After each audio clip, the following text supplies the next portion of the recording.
Hello friends, എല്ലാവർക്കും എൻ്റെ പുതിയ വീഡിയോയിലേക്ക് സ്വാഗതം. ഇന്നത്തെ വീഡിയോ എന്ന് പറയുന്നത് എൻ്റെ 2 ഫ്രൂട്ട് പ്ലാന്റ്സിന് ഞാൻ വളമിട്ട് കൊടുക്കുന്നതാണ്. അപ്പോൾ ഇത് എന്ത് പ്ലാന്റാണെന്ന് മനസ്സിലായോ? ഇത് ബേറാപ്പിൾ എന്ന് പറയും. ഇതിൻ്റെ റെഡ് കളറും ഉണ്ട്, ഗ്രീനും ഉണ്ട്. എൻ്റെ ഇതിൻ്റെ റെഡ് കളറാണ്.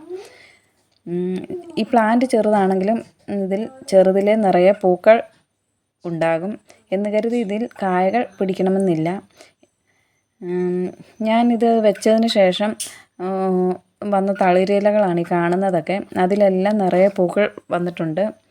ആദ്യം പ്ലാന്റ് വെച്ചപ്പോൾ ഞാൻ വളമിട്ട് കൊടുത്തായിരുന്നു. അതിനുശേഷം രണ്ടാമത്തെ വളംപിടിയിലാണിത്. അപ്പോൾ ആദ്യം അതിൻ്റെ ചുവട്ടിലെ പുല്ലെല്ലാം ഒന്ന് പറിച്ച് കളയണം. എന്നിട്ട് മണ്ണെല്ലാം നല്ലപോലെ തറഞ്ഞു പോയ പോലെയാണ് കിടക്കുന്നത്. അപ്പോൾ ആ മണ്ണെല്ലാം ഒന്ന് നന്നായി ഇളക്കി കൊടുക്കണം. അങ്ങനെ അതിൻ്റെ ചുവട്ടിലെ മണ്ണെല്ലാം ഇളക്കി മാറ്റിയിട്ടുണ്ട്. ഇനി വേണ്ടത് ആ മണ്ണെല്ലാം ഞാനിങ്ങനെ മാറ്റുകയാണ്. ഇവിടെ ഞാൻ ഗ്രോ ബാഗിലാണ് വെച്ചിരിക്കുന്നത്. പക്ഷേ ഈ പ്ലാന്റ് ഈ ബാഗിൽ മാത്രമായി ഒതുങ്ങി നിൽക്കില്ല. പക്ഷേ തൽക്കാലം ഇങ്ങനെ നിൽക്കട്ടെ എന്നാണ് ഞാൻ വിചാരിക്കുന്നത്.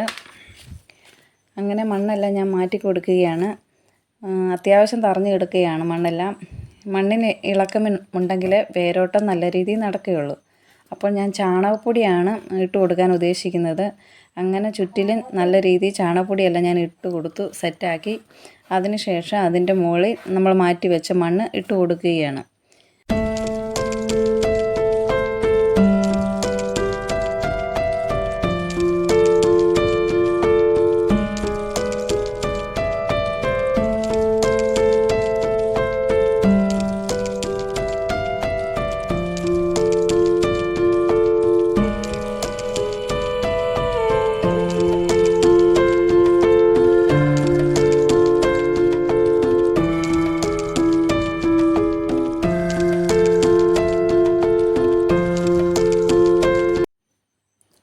ഇനി അടുത്ത പ്ലാന്റ് എന്ന് പറയുന്നത് ഇതെൻ്റെ ചെറുനാരകമാണ്. 6 മാസം കൊണ്ട് കായ്ക്കുമെന്നാണ് പറയുന്നത്. നട്ടതിന് ശേഷം തളിരിലകളെല്ലാം നന്നായി വന്നിട്ടുണ്ടായിരുന്നു. ഇതിൻ്റെ ചൂട് നന്നായി ഇളക്കി മണ്ണെല്ലാം മാറ്റി ചാണകപ്പൊടി ഇട്ടതിന് ശേഷം ഞാൻ മണ്ണിട്ട് മൂടി കൊടുക്കുകയാണ്. അതിന് ശേഷം നന്നായി വെള്ളം ഒഴിച്ചു കൊടുക്കണം. നന്നായി എന്ന് പറയുമ്പോൾ ഓവറായിട്ടൊന്നും ഒഴിച്ചു കൊടുക്കരുത്. ഇതിൻ്റെ ആവശ്യമുള്ള വെള്ളം ഒഴിച്ചു കൊടുത്തേച്ചാൽ മതി. അപ്പോൾ ഇതിൻ്റെ അപ്ഡേഷനുമായിട്ട് ഞാൻ വീണ്ടും വരുന്നതായിരിക്കും.